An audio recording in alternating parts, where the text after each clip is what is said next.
যারা ঠান্ডা খেয়ে আন্ডার উপর দণ্ডায়মান করতে চাচ্ছেন তাদেরকে বলছি ঠান্ডা আন্ডা খাওয়ার দরকার নেই। ঠান্ডা খেয়ে ডান্ডা খাড়া করাই না, দণ্ড খাড়া করার জন্য যারা চেষ্টা করছে এইগুলো খাবেন না। এইগুলো খাইলে আপনার শরীর খারাপ করবো।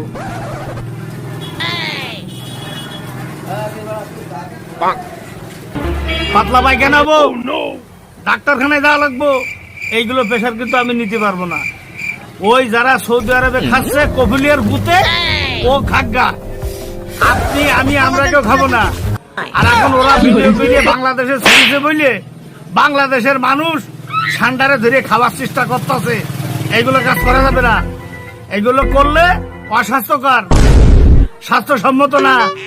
ঠান্ডার উপর দণ্ডায়মান করার চেষ্টা করবেন না, ঠিক আছে?